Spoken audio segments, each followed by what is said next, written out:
right, we'll call the meeting to order of the January 8th Planning and Zoning Commission for Coralville. It is 6 p.m. Roll call. Dokun. Here. Holderness. Here. Sitzman. Absent. Aaron's. Here. Moniza. Absent. Friedoff. Here. Okay, approval of the January 8th agenda as sent out. So moved. Seconded. Moved and seconded. Do we do a vote on that? Roll call? Okay, go ahead. Roll call vote. Holderness. Aye. Aaron's. Aye. Dokun. Aye. Friedoff. Aye. Okay, approval of the December 4th, 2004 minutes. So moved. So moved. Do I hear a second? All in favor? Aye. You need a roll call on that one too? No? Okay, perfect. All right, we'll go ahead and we'll do election of officers. So we need to nominate a vice chair that will take the chair position January of next year. Do I have any nominations? Yeah, I'd like to nominate Danielle Stitzman. Okay. Second. Any further discussion? Okay. Do we have to do a roll call and vote on that? Yes. Yes, okay. Roll call vote. Aaron's. Aye. Dokun. Aye. Holderness. Aye. Friedoff. Aye. All right, so Danielle Sitzman will serve as the vice chair for 2025 and take over the role of chair in 2026. Now we will open a public hearing requested by Rael Development Corporation. Did I say that right? Rael Development Corporation to consider recommendation approving to amend a PUD-A master site development plan and preliminary plat for the Gather, Iowa development. The public hearing is open. Comments? Yes. Got the right time. My name is Melanie Bimson. I'm with Greater Iowa City, Inc. Just prepared a few things that Greater Iowa City, Inc. supports the proposed Gather, Iowa site development plan for a mixed-use community within the 5th Street Strategic Investment District that we have identified in Coralville. This project exemplifies the principles of inclusive growth and economic opportunity, which align with our organization's mission to advocate for sustainable and community-centered economic development throughout the region. The 5th Street Strategic Investment District is situated in one of the most diverse areas of Johnson County, a fact that makes this development uniquely positioned to celebrate and reflect the vibrant cultural and economic contributions of its residents. By incorporating a diverse range of housing options, including affordable workforce and market rate units, the development ensures accessibility for individuals and families with varying income levels. This commitment to inclusivity fosters a vibrant and interconnected community where residents can thrive and contributes to addressing critical housing needs in our region. Situated within an area that we have identified for its potential to catalyze economic revitalization, Gather, Iowa will transform an underutilized area into a dynamic hub. It embraces the district's goals of fostering place-based economic growth by enhancing connectivity, attracting investment, and strengthening the local economy, while honoring the diversity of the community it serves. Thoughtfully designed public spaces and pedestrian-friendly infrastructure will further enhance community interaction, quality of life, and sustainability. We applaud the developer for the forward-thinking approach and commitment to sustainable, equitable urban growth.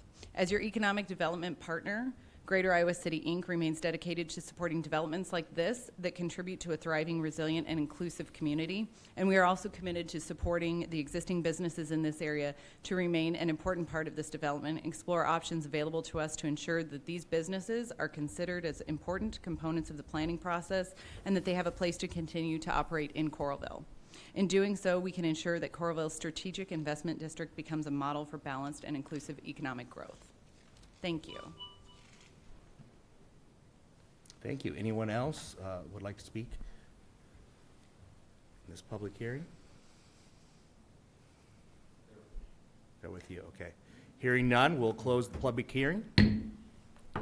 We will now go on to consider recommendation of approval for a PUD-A site plan.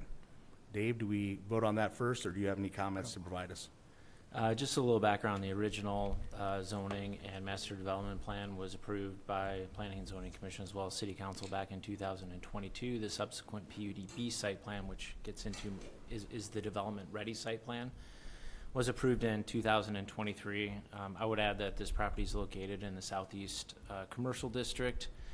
This was identified in our community plan as an area that is highly visible and identified for potential future growth, and it has very important economic, aesthetic, and regional benefits when improved upon and redeveloped.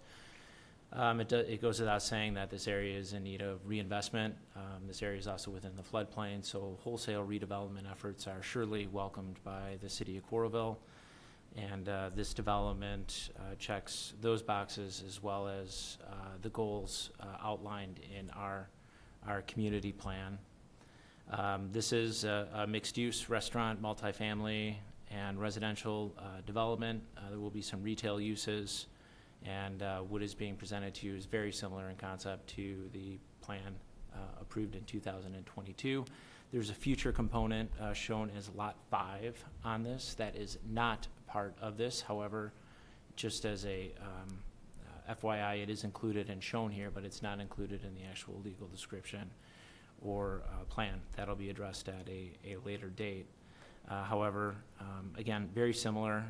Some buildings have moved, but again, we're trying to capture that general chemistry of live, work, play in which this development accomplishes. So with that, city staff just requests that the commission review and recommend to city council whether or not you approve the development concept. And that Lot 5, that's the one closest to the railroad track? Correct. That's the one in the southeast corner. It's Southeast shown corner. on here as a future hotel with some outdoor plaza space immediately east of it. But that's not part of this. That's This not time. right. Correct. All right, any other discussion from the commission? I have a couple questions. With the new 2nd Avenue Highway 6 intersection, will there be a traffic signal installed there immediately or at some point in the future? Nick, is that something you can address? Yeah. Hey, Nick Hatz, Chef Hattery. Yeah, there will be signalization on both of the 2nd Avenue and 2nd Street intersections and 1st Avenue and 1st Street intersections. There was a previous traffic study with the last round that yielded the signalization. So, Okay. yeah. And those will be done at the developer's cost, or is the city? That'll be done at the developer's cost. Okay. Perfect. One more quick question. This is kind of a detailed question, but I noticed on the landscape plan, it talks about on lots 4 and 5, it had a flexible lawn. What's a flexible lawn? Haven't discussed that with the LA, but it is, I'm not sure. It could be some sort of synthetic. If it's the amenity space for like the multifamily, it's probably like a synthetic turf. Okay. would be my Similar to what guess. they put down under playgrounds? Yeah, but at this PUD-A level, it's pretty conceptual. I so, was just curious yeah. about it. I'm not sure. It's flexible. Historically, we haven't been all that open to artificial turf products in place of natural sod. So, but that is again something that we'd be looking at the PUD-B submittal. Right. Yeah. We'll get a little bit more granular on the actual building designs at that point, as well as the landscaping, which would include sod and biocells, stormwater, things of that nature. They can do a really good job of incorporating stormwater management with those new sods, though, so maybe something to consider, so. All right, any other, Yeah, I have one question. Yes. I just wanted to get a better understanding of 5.5-story parking garage wrapped in a 6-story multifamily building. What is that? How does that look? So the parking ramp is actually interior to the, a shell of the building. The parking ramp is gonna be in the center, and around that is gonna be the apartment units. Okay. so a donut hole concept, putting Okay. cars in the middle. It's like down on The edge. Yeah, it is not all that different from the Banks building currently Banks, on yeah. First Yeah. Avenue. Okay. 1st and 6th. That's it for me. Okay. I'll open the floor for a motion to approve the PUD-A site plan. So moved. Oh, second. Second, okay. Vote, roll call vote, please. Tokun, Yes. Holderness. Yes. Aaron's. Aye. Friedoff. Aye. All right, so we have a passage of the recommendation to approve the PUD-A site plan. Now we will consider recommending approval for the preliminary plat. Dave, any additional information on that? No, I would just note that the preliminary plat has been prepared and meets the acceptable requirements for preparation and filing. Any questions on the preliminary plat? I think we've seen a lot of the stuff up there, and as Dave mentioned, we have approved this before. So I would be open to a motion to recommend approval of the preliminary plat. So moved. We have a motion to move. Second. Second? All in favor? Or I guess we had a roll call. DeCoon. Aye. Holderness. Aye. Aaron's. Aye. Friedoff. Aye. All right, so we have passage of those two.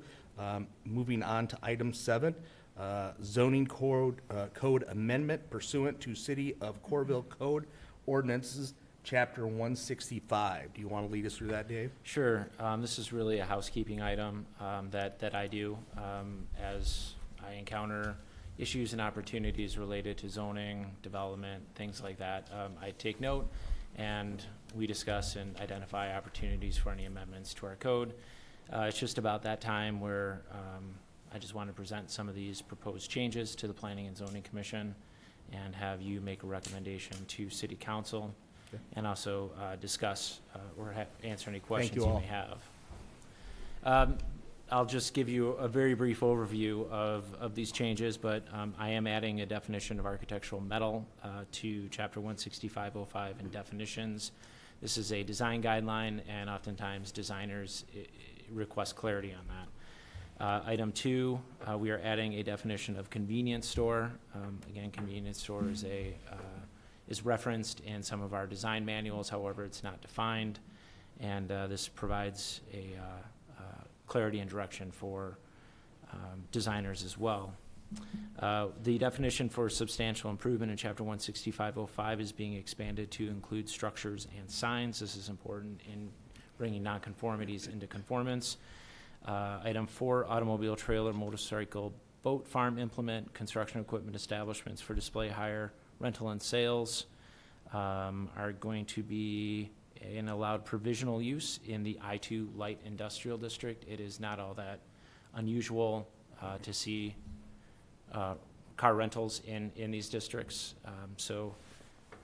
Item 5, recycling and redemption centers are not addressed in our ordinance. We'll be allowing those in industrial districts.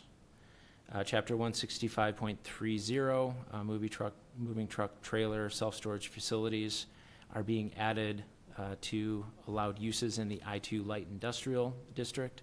Chapter 165.34, parking and traffic standards is being amended to specify minimum depth and width requirements for residential driveways.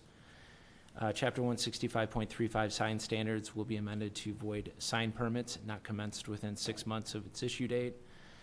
Number 9, the maximum allowed height of ground signs in Chapter 165.35 will be reduced from 25 feet to 20 feet. Chapter 165.35 sign standards is being amended to clarify only one temporary sign allowed, which is a banner sign, and it has to be attached to buildings. That has never been clarified. However, that's always been our policy. Chapter 165.35 is also being amended to specify all building signs need to have concealed fastening. It's an aesthetic issue. Chapter 165.35 is being amended to specify corrugated plastic signs are prohibited permanent signs. We would still allow those as temporary signs. They're just not a durable material. Chapter 165.35 sign standards is being amended to establish requirements for directional signs. Prior to this, we didn't have any. The sign ordinance is also being amended to require 10 feet of separation from ground signs to sidewalks. Currently, separation is only measured from the street curb. It's important that we have some separation between ground signs and the pedestrian walking or biking experience. Chapter 165.35 will be amended to allow 2 drive-through menu signs instead of 1. So here's an example where we're being more flexible in terms of our sign standards. And I think that better aligns with modern drive-through expectations. Chapter 165.36 landscape and appearance standards are being amended to require all commercial, industrial, multifamily, and mixed-use buildings to have fully enclosed refuse enclosures. We've been doing a good job addressing this in new construction. However, when sites redevelop, that'll give us a good opportunity to get things cleaned up. Chapter 165.39 nonconformities is being amended to tie damage thresholds to the definition of substantial improvements. This will bring consistency and uniformity to the code. And finally, Chapter 165.52 site plan review is being amended to require site plan review for any substantial improvement as defined by city code. And for background, substantial improvement is defined as any increase in building valuation of 50% or more of the assessed valuation of the building, or any increase in or alterations of 50% or more of a building area than before. So those are the amendments. Again, this is mostly housekeeping items. I'd be happy to answer any questions you have. Yeah, thank you for bringing those to our attention. Those are some really good ones. I'm glad those are being addressed, because several of those I thought, oh, that should have been that way anyway. So, any questions from the commission regarding those ordinance changes that will be then submitted to the city council? I really like the changes to the ground signs. I think that's something that they've been too close to the road, and actually are a sight line hazard on a lot of driveways. So I think that's, and I think the height reduction is appropriate too, because they don't need to be big monolith out there by themselves. So I think those are really great improvements, as well as the definition of architectural metal. I think that's Great. a needed improvement as well. Thank you. Any other comments? All right, we're open for a motion to approve these and for them to be sent to city council as presented. So moved. So moved. Second. Second. Roll call. Dokun, Aye. Holderness, Aye. Aaron's, Aye. Friedoff. Aye. All right, any items for our February meeting coming up? You know, not that I know of at this time. We're still working through Magnolia Meadows, and that in December too. Yeah. I Something will did. pop up. I knew you guys were going to call me on that too. But we're still working through some design items with a couple of our pending subdivisions. But as of right now, I'm not expecting anything. Those guys are liking it, though. There's no snow on the ground. There's Yep. a lot of guys out working. Yep. They're going to be rolling. So. Yeah. That's right. All right, seeing nothing, we'll await an agenda for February if needed. Do I have a motion to adjourn the meeting? So moved. All right. Second. Second. All in favor? Aye. Meeting is closed.